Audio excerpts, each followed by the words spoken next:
Hi, everybody. Happy Monday. It's time for Tech Tip Q&A.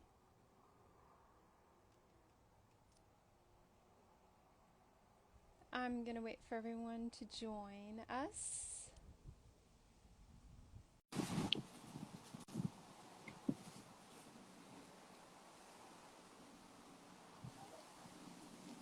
Everybody. Hey! Hi! Hey, guys, say hi down in the comments. We're happy to be back. Monday. Tech Hey, everybody. Tip. Hello! Introduce yourself down in the comments. We love to see who's here, where My you're. name is Christina McGrath. I'm a knitting tech editor in Massachusetts. And I'm Sarah Walworth. I'm a knitting tech editor and I live north of Dallas, Texas, about an hour north. Um, We'd love to see you guys here. So in the spring and summer, we did tech tip talks where every Every Monday-ish Monday. Yeah. we got together and we answered your questions and talked about a subject related to knitting tech editing. Hi, And Catherine. hi, Catherine. Welcome. And today we are starting we took a break for summer, hot August, and now we're back. Fall has started, Hi, and Jana. we are going to start a new way of doing things where we're going to meet here once a month and answer any questions that you have. So Tech Tip Q&A is what it's going to be. And it'll be every month on Mondays. And you can send us questions ahead of time to our inboxes to message us, or you can put comments on the post when we post about the Q&A. Or you can come in and ask, too, Yeah, just like while you're so here. feel free today if you have a question, a burning question for a knitting tech editor about pattern design or what else, Christina? We Pattern writing, knitwear design, sweater design, fit. What was that? stitch Tech editing. Tech counts, editing, obviously. charts, Instructions, style, charts. shoot them into the comments down below and we'll do our best to answer. We did get a couple questions that we think are related, right? Yeah, And we got a couple questions, and I did think it was kind of cool. The questions are not similar questions, but they go together. Thought that was kind of handy. which one should we start with, Christina? Um, You want to start with Jana's? yeah, probably I is printed them. Jana's so good. Why don't you read it? Okay, so the question that we got is I'd love to hear a discussion. Oh no, I'm sorry. I'm No, the considering other the one. other one. Yeah. Sorry, I didn't label them. I'm considering taking Jolie's class and becoming a tech editor. Okay, so side note, Jolie Kelly runs a Learn to Tech Edit course on the Tech Editor Hub. Hub. And Christina and I are both graduates of that program, and we highly recommend it.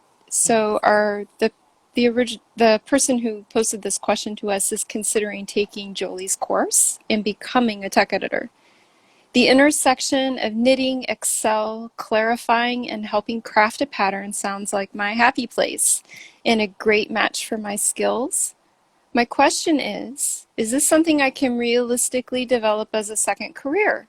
I work in a 9-to-5 corporate job that is remote for the foreseeable future. My kids are fairly independent, high school and college. I'd appreciate hearing your insights on building a tech editing business. Plus, I've really been enjoying your tech tip talks. We're so glad that you've been enjoying our tech tip talks. We have really been enjoying Hmm. being helpful and giving out information that people need. So, Christina, what are your thoughts on this? What is this something that someone could develop as a second career? I think you definitely could, because you can certainly do it part time. Like, it doesn't have to be a full-time. I do it part-time. It's not Mm-hmm. it's my only career, but I do it part-time. Mm-hmm.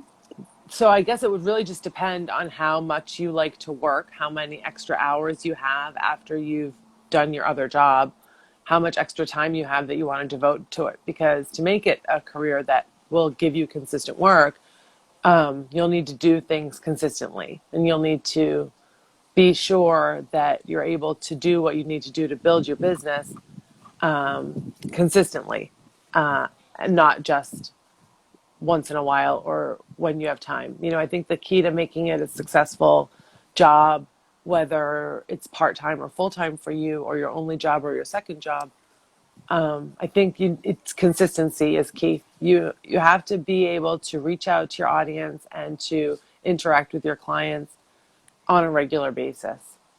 So if you have enough time in your schedule to can't think of the words, donate, what the heck is the word? Kind of like invest. It's like Yeah, there's an upfront investment yeah. of time. Because to find clients, you need to invest that time. And then once you've got clients, you need to be available to them at least some hours a week that are something they can count on being able to reach you, and you being able to reach them and get work back to them. Mm-hmm. So I think if you have a consistent amount of hours in a week that you can devote to your tech Devote. editing business, then you definitely can make it a second career. It just depends on how much time you want to give to it, But I think that even if you had a very small amount of time to devote to it, you could still do it, because there's no limit to how many clients you can take on. There's no limit to how many jobs you can do. You could be really happy tech editing and only working once a week, or you could be happy tech editing and doing your other job, um, you know, every single day for several hours. It depends on what your limit is for work hours, how much you want to be working. And the other thing I would take into consideration is what you said about building a tech editing business. If you are used to working in a 9 to 5 corporate job, you're going to have a mindset change. Mm. Running a business at home, running your own business, being your own boss, it's a very different mindset from working a corporate job where you get a salary, you get health benefits, taxes are pulled out. Uh, and so running your own business actually is kind of like it's a big part of it, and can take a lot. There's a steep learning curve with that. Even For sure outside there of is. just doing the tech editing Yes. part can be totally fun, and it is your happy place. Wonderful. It's my happy place too. But while you're doing all this tech editing, that's only a portion of what the time that you spend. The other time is marketing yourself, building your business, maintaining your relationship with your clients, invoicing, doing all the other things related to being a solo entrepreneur. Yeah, So, there definitely is a lot of time. There definitely was a lot of time when I can say, I think when both of us began, that we had to educate ourselves about how to be self-employed and how to run a yes. business. And I say to Sarah all the time, like, we laugh about how many hours in a week I'm doing work that I'm not getting paid for, because there's all Hmm. this admin to do, and all There this, and like is. she said about the marketing and the admin, all those things you have to do that a client isn't paying you for. It's just what you have to do because you run your own business, so someone else isn't doing it for you. You're not their employee, you know? So, we don't want to discourage you with this aspect. No, absolutely not. No, I Just mean, know that it's another you have thing to you'll need to know learn. the truth that being an entrepreneur and being self-employed does have its drawbacks, because Mm. you're your own boss. You have to do all the books. You have to do everything related to that. So while the tech editing looks like it's really exciting, and maybe it is the intersection of all the things that you love to do, and that's fantastic, because then that will give you the why you're doing it, and how will give you the enthusiasm for your job.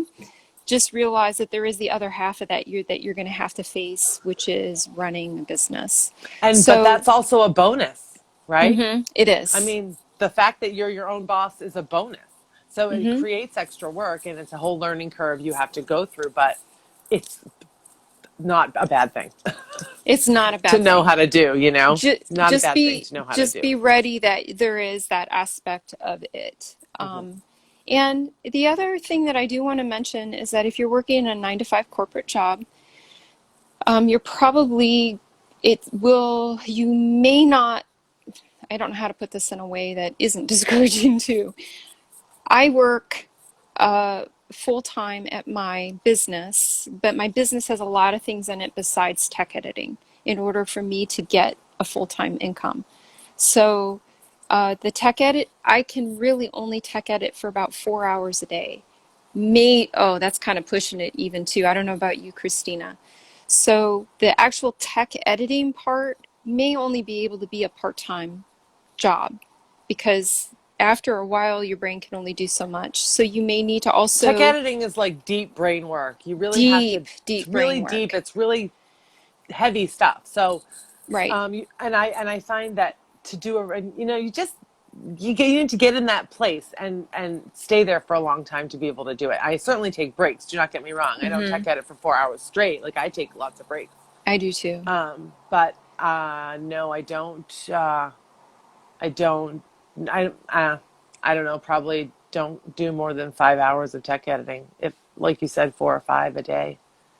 Yeah, I may only have weeks where I'm doing 15 hours of tech editing or For 20. sure. For May sure. oh, 20 is like top sometimes. Yeah, I don't. I So mean, I really do it part time, and I think that I agree with Sarah for myself. Anyway, I couldn't. I don't think I could. I could never do this full time. I'd go out of my mind. it's good to see you It would too, be too creative me, much. DK. Yeah, so take that also into consideration that when you're looking and you're thinking about, okay, what kind of business do I want to run? Knowing that tech editing is super brain work, Mm. is intense brain work. What else can you add as a service or as a product in your business model that might make up for, that might uh, lead you to a full-time income? And I don't know what that is for If you. that's your goal, yeah. If that's your goal to have a But full-time probably income. tech editing, at least for us, is going to Hmm. be part time hours. It's part-time hours, usually with ultimately a part-time income. The other benefit of a tech editing business, and I'll just be completely frank, is that the overhead is really low. Mm-hmm. So you once you figure out what you can charge per hour, and once you have the skills to charge a certain amount of money per hour for your clients, really all you have to run is maybe a website landing page and cloud software, maybe some editing software if you choose to use that. Mm-hmm. So that, and a computer. um, so the overhead can be very minimum, which is a benefit because then you actually can retain a lot of your own income instead of having to pay it for overhead or for expenses. So that aspect of the tech editing business is a positive. Let us know if we answered your question thoroughly. I see that you're here, and please put a put a comment into the, uh, put any more questions you might have, or if we didn't cover something into the comments. Mm. Did you have anything else to say about it, Christina? No, I think that's good. In fact, I think I said a few things more than once. I tend to repeat myself. That's okay. Yeah, I do too, and it's all good. Creative Me DK, we are very happy to see you here. We're back. We're back for once a month for a Once a month. Q&A session. Um, Oh, good. so Jana says yes, it helped. yeah, please, Jenna, feel free to DM us if you have any other questions or if you want any other advice. We're happy to help you out and to answer any questions you might have. Um, Christina and I both started a tech editing business because we wanted to have something that we could do working from home while taking care of kids. So I actually am starting my last year of homeschooling. My youngest is a senior, and so I've been homeschooling while I'm running a business and doing all the other mom things that have to happen when you're at home. So if And if you are considering this as a job, as doing something part-time while you're managing your home and your children, this definitely is an excellent opportunity if you have the means to build the skills and invest to start a business. So, We are happy to um, see you too, Joyful Yarn. And Janice says thank you. You're welcome. yeah, we're happy to help out. So please let us know if you have any other questions. Um, Tech editing. So the other question I got, do you want me to read that? Are we ready to Yep, move on read to the the next question. one? Read the, Okay. yep. The next one, the other question that we got was from a crochet and knit tech editor who is one of our colleagues. And she said, I'd love to hear a discussion on what it means to find a tech editor who is a good fit for your specific needs as a designer. I feel like there's so much misunderstanding and even mysteriousness about this process. So her question really has to do with teaming up designer and tech editor that matches. Tech editor, maybe that matches in, she says, good fit for your specific needs. Christine, I'd love to hear your thoughts on this. Well, the thing is, there's if most okay, so most of the time, and not all of the time, but most of the time, I think the designers find tech editors through word of mouth from somebody that they know. And so if it's somebody that you really like that's referring someone to you, it's a good bet that you'll like that tech editor, if you like that person. If that person really likes their tech editor, or they wouldn't recommend them to you. Mm-hmm. Sometimes you might, but when you're recommended a tech editor, I think that there's places on the internet to look them up. You can find their website or find them on social media and see kind of what they're all about. On their websites, most tech editors, that websites that I've looked at, which is lots, Mm-hmm. define their process. They explain their process on their website. It's listed what will happen and what you can expect. And it seems to me the reason that there is misunderstandings and mysteriousness, because I know what she's talking about, that happens to me too. I think people aren't reading that, and they're not. And so I think, and for me, and maybe this is a mistake, but I think what happens, I think what tech editors sometimes can do is when they receive an email with an inquiry, hey, I have this pattern I'd like you to look at, they may not um, confirm all those things. They may think that the person read their website and knows the process or has worked with a tech editor before. And so they don't go through all of it. And so I think it's really important that you're clear from the beginning, in the beginning of a relationship with a designer, how things are going to go and what they can expect from you. So when you send an estimate, I have a lot of that in my estimate email. It explains in the estimate email exactly what I'm going to do to edit the pattern, exactly when I'm going to get it back to you, and that you can send it back, and why and how much those things will cost, and blah, blah, blah, blah, blah. I think that the reason there ends up being misunderstandings is because things are not clarified in the beginning. People aren't being clear about what they want from their tech editor, and the tech editor isn't being clear about what the person can expect from them and what their process is and how they like to work. Everything Right. from what kind of file I want to work from to, do you want me to figure out the yardage for you? Do you want me to check all the numbers? Do you not want your style check? Like, there's so many things. And so I think a designer needs to be clear what they want from their tech editor, but the tech editor also has to be clear about their process and that they expect to get a pattern back afterwards for it to be proofed. So a lot of designers won't send a pattern back to be proofed. They don't know that they can do that. And, 90% of tech editors I know work that way, and you do send it back again. And I think that can solve a lot of problems. Also, you just have to know that you're not going to like everybody. And you're just not. You can meet somebody online, like meet them and have a little back and forth with them, see their pattern, and you're just not going to click. Or as a tech editor, you may not like the kind of designs they do. Or as a designer, you may have seen on social media lots of the projects she's worked on, and they might not be the kind of thing that you like to do. And so you might think that that might not work for you. There's so many variables, but as far as misunderstanding, make sure somebody in the beginning of the relationship is talking about what they can expect. Yes. I 100% agree. And being Char Designs, we're going to save this if Yes, hopefully I can get my technology to work correctly. you And I'll. will. It'll be saved. So the biggest thing that I think we have to clear up the mystery behind joining tech editors and designers is understanding the fact that being edited is hard. Mm. It really does require a certain amount of bravery and vulnerability to give your design and your Baby. vision and your baby and the thing that you've put invested so much time and energy into to someone for correction. So that's hard. It's hard on the designer end to be vulnerable. Hmm. Um, Well, and and that's why it's so important that you like your editor. exactly. Really important. It's hard to take Absolutely. that kind of stuff from someone that you're feeling unsure about, or someone that Right. you feel that you can't be yourself with, or you can't tell Right. how you really feel. Because how you really feel affects how you want your pattern to be written and presented. And if you can't share those thoughts with your tech editor because for whatever reason you don't feel safe doing that or feel comfortable, Right. that's not going to be a good person for you to work with.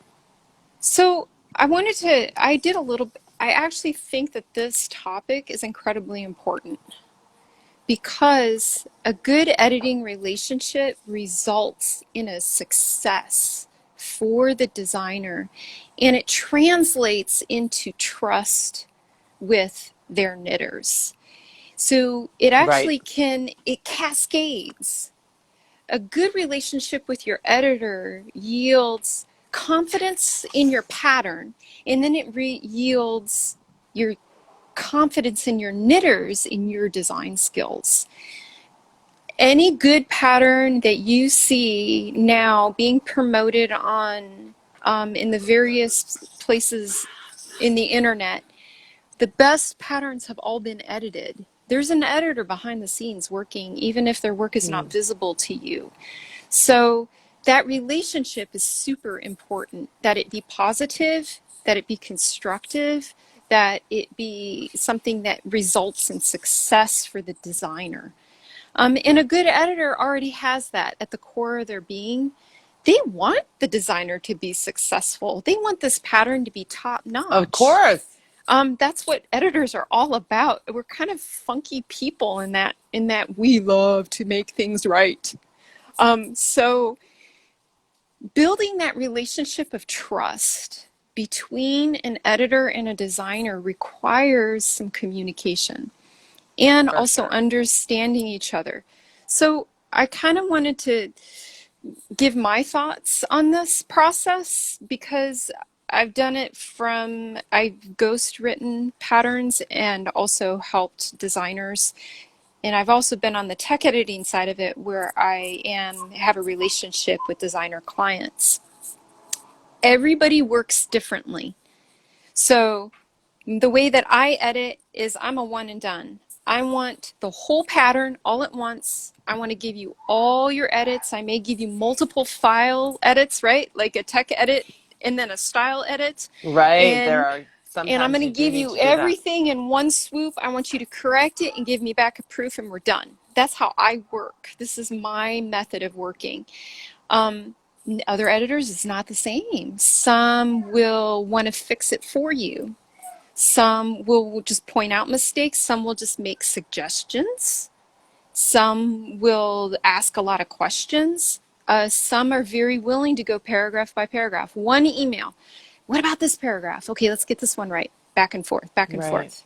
And I have some colleagues who work, she says maybe 50 emails for one pattern. That's what makes their relationship work.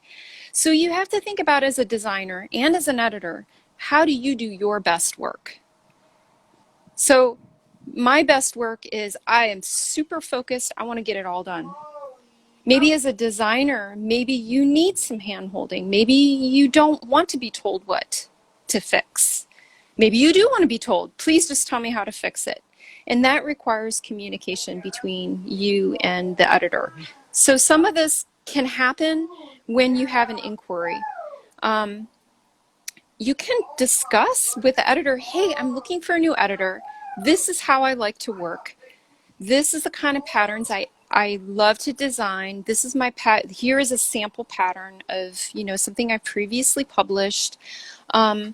This is the kind of format that I work in. I like to work in Word, or I like to work in PDFs or whatever, or I love to work in Google Docs. And then make this up front. Don't do this later after having trouble with an editor. Up front, discuss how you love to do your best work, what you're looking for in an editor, what you need, and really communicate, hey, are you up for this? Is this how you work? And don't feel bad if it's like, no, this isn't going to be a good fit. Okay, there's other editors. You can find someone else.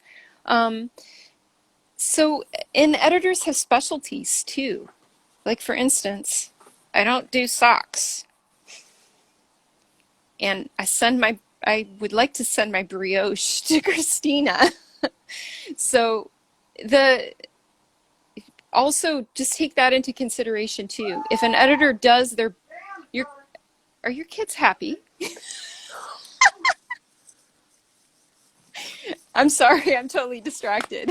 I'm so sorry. No, I love it. I love hearing happy noise. So, Um, he is a so noisemaker. I didn't even hear him. It's so awesome. What I was saying is you have to be honest and open about who you are, how you like to work, what's important to you, what you need from an editor, and ask that from them and then as you're communicating maybe over your first pattern together, really consider, do you understand each other when you communicate? Is there a lot of Right. miscommunication in the email? Because if there is, then that's going to be a big red flag. Do you respect this person? Do they respect you? Do you trust them? Do they trust you? Are you feel comfortable enough to be vulnerable to maybe ask them, hey, I'm really having a hard time with this. I don't like this part, or I'm not sure if I did this right. Do you feel confident enough to open up to them about your vulnerabilities as a designer? And this is the big one that I wrote down some notes on this. Did you? Can you challenge them? And can they challenge you? So, my favorite clients are the ones who go, I don't think you're right, Sarah. I think you might have a spreadsheet error. And I'm like, I might have a spreadsheet error. But I can do the same thing with them. When we're going through a certain section, we go back and forth. I'm like, wait, I'm not sure this is correct. In other words, is there that little bit of give and take that isn't, it doesn't offend? Can you really talk to each other in an open way about? Well, and I think that's important. I was just thinking about this morning. I think it's for sure a working relationship. Like, it is definitely the designer's work and their everything. And you Yes. are editing it in an effort to make it better. Right. But that is with they are going to look at it again. It's not like they're going to get it back from you and like check it and that's it. They have the last word always. And they're going to They have look at to live everything with it. again. They And got to there do all has the to, customer service on right. it. So you need to be sure, at least, I mean, maybe that's what you want as an editor. Maybe you don't want somebody who's going, I just think you do need to be clear about what kind of relationship you want to have and what you each expect of each other. But I do assume, and I don't assume it like in an assume way. I know and expect that when I send a pattern back to the designer, they're going to look at it again, and there's probably going to be some back and forth about suggestions I made or about numbers we didn't agree about that get it worked out. Mm-hmm.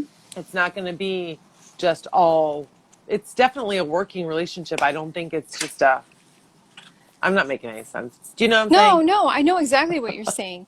The working relationship has to fit. You have to mesh, not just with your personalities and what you like No, Like, but the way that you work. but the way that you work together has to fit. In Mm-hmm. other words, if I worked with if I were a designer, and I'm kind of working towards that. We'll see if I get there. And I sent things to my editor, and all day long I'm getting phone calls. Hey, what about this line? Hey, what about that line? What about this line? It would drive me crazy. Yeah. I would not want them as my editor. I would want them to go through the whole thing because that's how I work. But that's me. That's my personality. I would not be a good fit with that type of editor. However, I have colleagues that spend all day on the phone with their clients and they love Well, it. That's how there's they work. That's how they do their best work. So, Well, and that's why, I mean, I think it's so helpful in the beginning of all of this, before, it's really yes, helpful to look at these editors' websites because, yes, you know, so most of them have this on their website describing how their process describing, works, how they do right. things, and what you can expect from them, how the process will go. And there Mm-hmm. are some editors who do everything in one day, and Yeah, that is your day. And then there are editors who do things where you can send any little bits like you were talking about before. But a lot right. of this is explained in there. Um, So do and your research. yeah. And be sure, if someone says something to you that they want you to do and you're not 100% sure, it's vague, and you're like, "Oh, I think I know what she means." Okay. Don't do that. Ask, Yeah. clarify, be Yes. sure that you know exactly what they're asking you, because you don't want to, I mean, it's worth the whatever. If you feel it's going to be embarrassing to ask, like, maybe you should understand them, but it's better than you thinking you know what they're talking about and then do the wrong thing or do more than they want you to do and they'll be upset. Just Exactly. always clarify how things are going to go. And yeah, and after, like she said, you do one project or so and you're going to know if it's going to be something you want to do again or not. And the other thing that I wanted to mention is that when it is a good fit, and it shouldn't be mysterious. Either you mesh with someone or you don't. When it is a good fit, the relationship between an editor and a designer actually makes the editor better and makes the designer better. So it kind of builds on itself because the relationship itself is a progressive learning on both halves. Um, Yes, yes. do you feel it's that way, Christina? I do, and I think that those are the best. Yeah. So, I mean, uh, probably. I mean, isn't that true for, sort of, not to be making it a big deal, but isn't that true for like any relationship in your life? I mean, it wouldn't you is. say that your best tech editing clients that you enjoy working with the most are the ones that you feel make you better?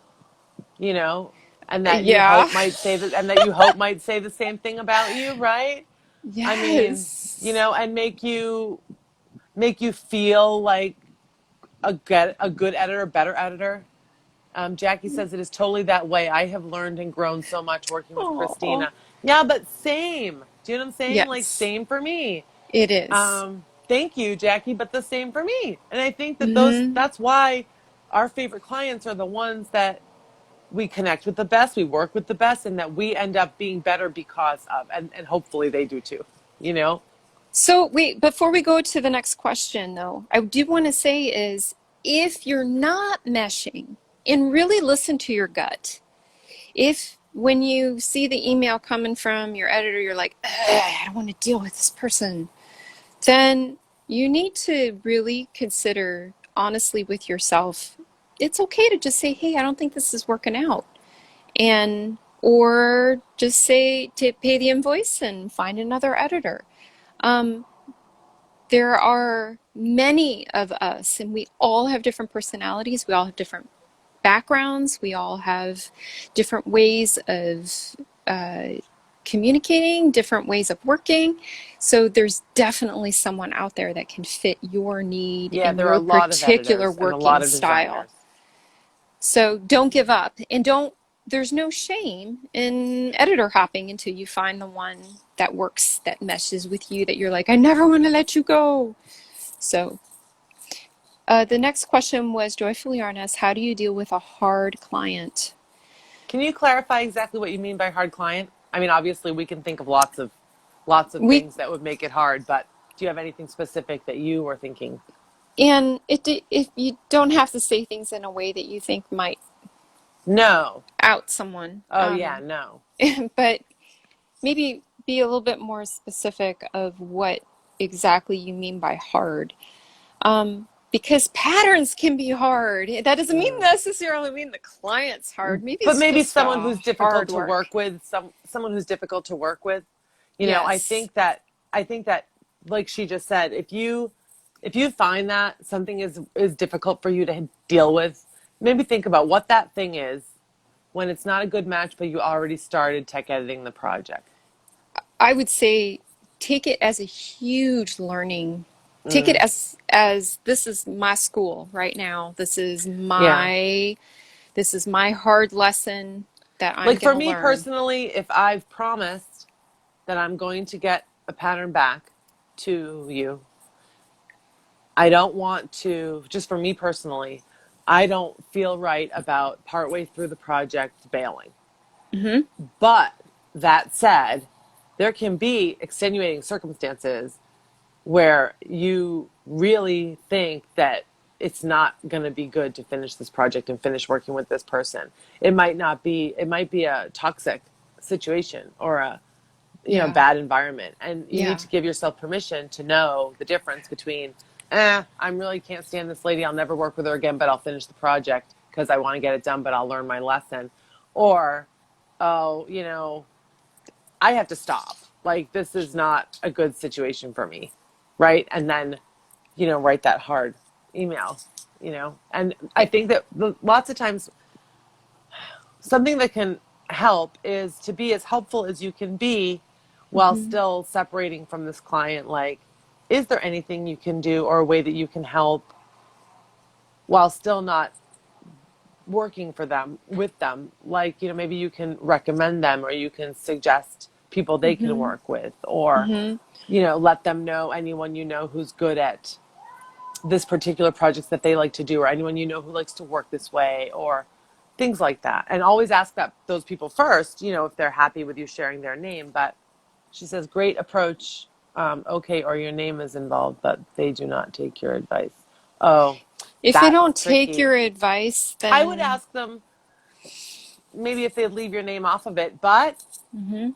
if they don't, I mean, there's not really anything you can do about it, No, there's not. It's not your pattern. They right? don't want they don't want to fix it. They don't see it's an error. Right. And if they, It's if you not find your it difficult to problem. ask about, can you take my name off of it? I think a way you can say it is that, you know, I understand that this is how you want to write the pattern, and I completely respect that. But since it seems incorrect to me, or because Hmm. whatever the issue is, I'd rather my name not be on the pattern. And I think that's okay to ask that. But Yeah. you can't expect that they won't put it on though if they want to. Hmm. Lots of times people like to do that so that it shows that the pattern was tech edited. And I have clients who put the tech editing name on it and clients who don't.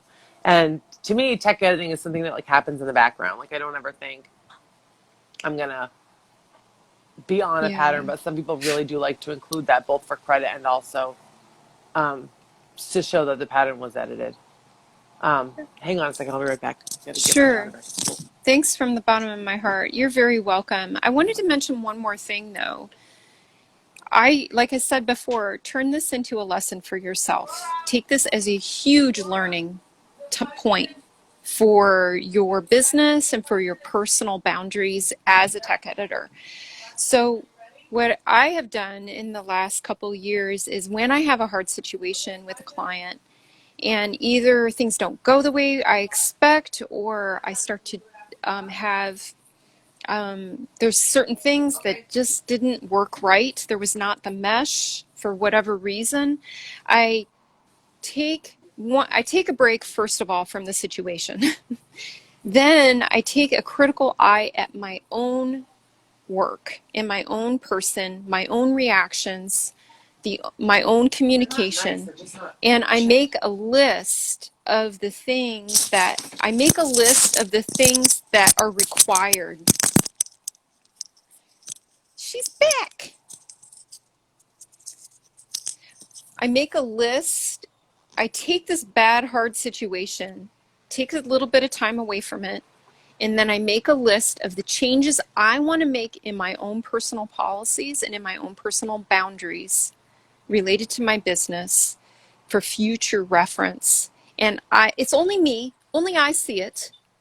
And I keep that list so that when I take on a new job, if for whatever instance there's a red flag of sorts for whatever thing, I already know, okay, I already know I'm not going to do this. I'm not going to go there again. I'm not going to repeat that. Or if I've made a big mistake, let's say I missed something hard. I missed something in the pattern and the designer is not happy. Okay, what am I doing with my mistake policy to correct it, to make it better, and then adding that to my checklist so that I never miss it again.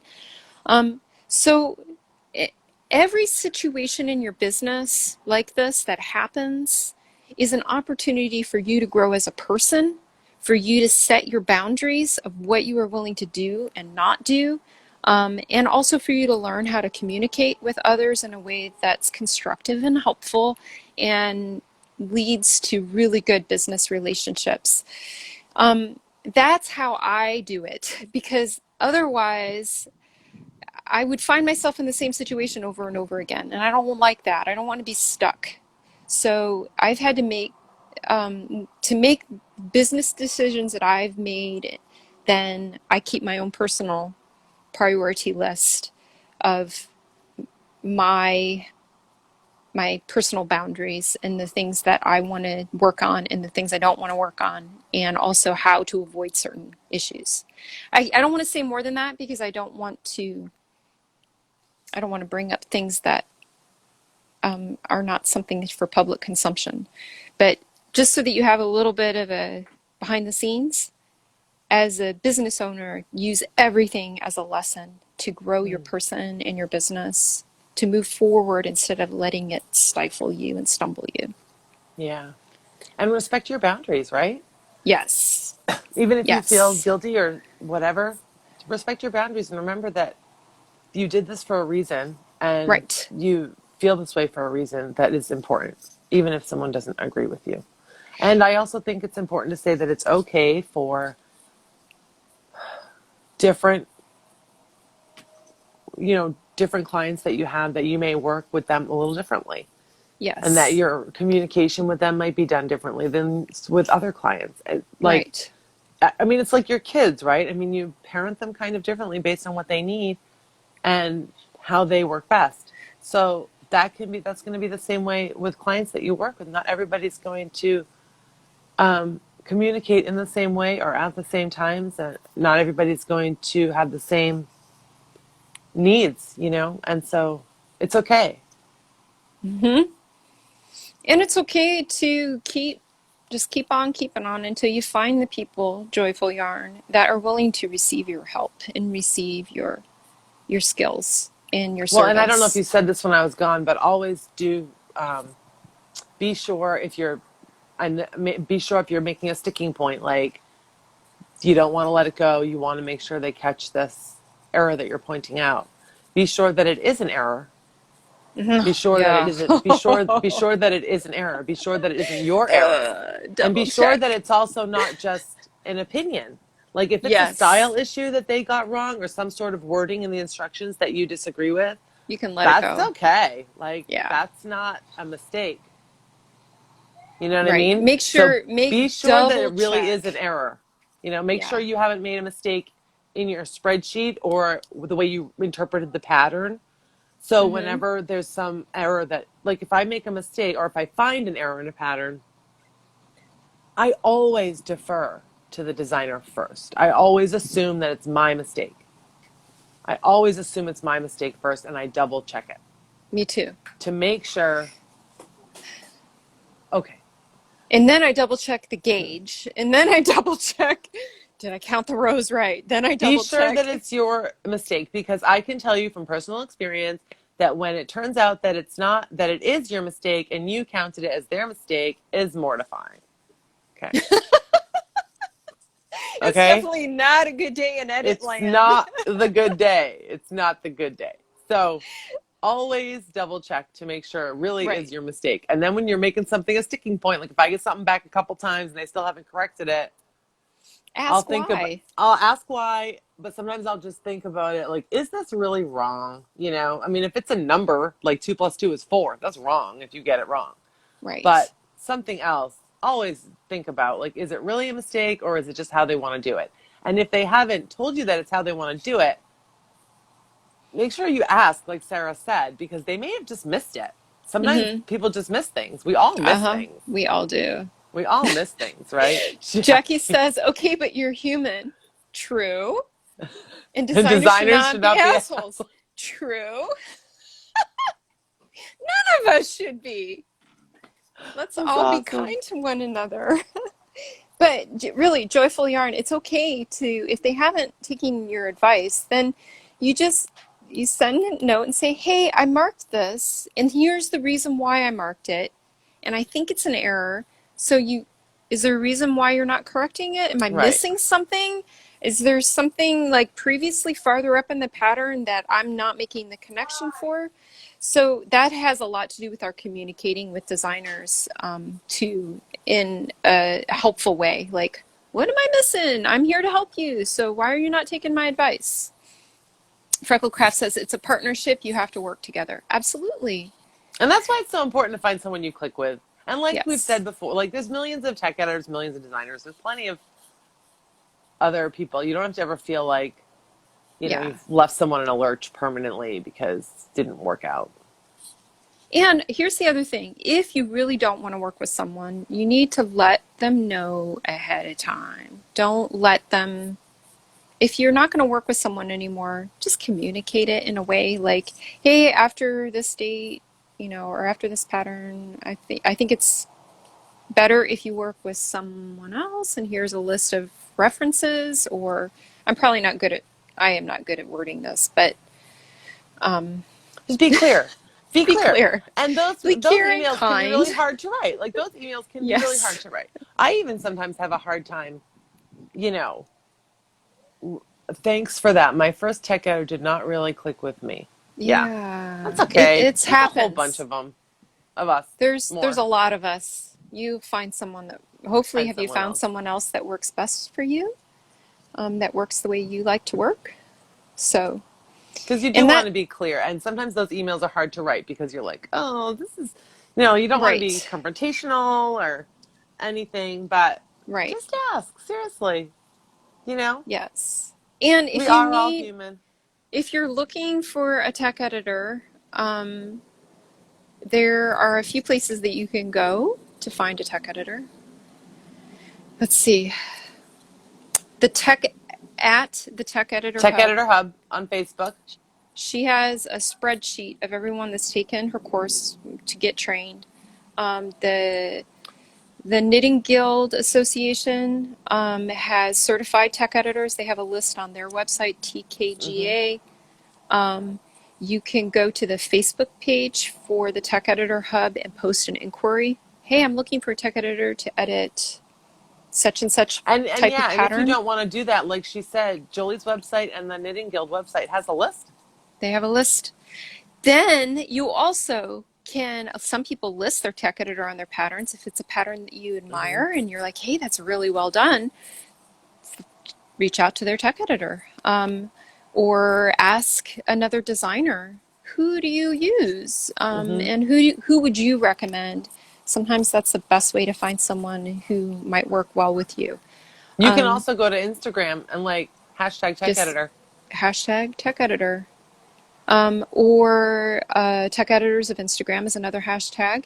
And if you are able to get onto Ravelry, there are designer groups where there's actually listings of people who give their services Mm-hmm. in the designer and knitting or budding designer Well, and there's groups. indie designer group Indie too. designer group also has Has a tech editor thread. has a thread for tech editor, almost like a wanted ad. Mm-hmm. So there's lots of ways to find an editor, and don't give up until you find one that fits, that meshes with you. And it's okay to work with more than one editor. Of course. Of course. Um,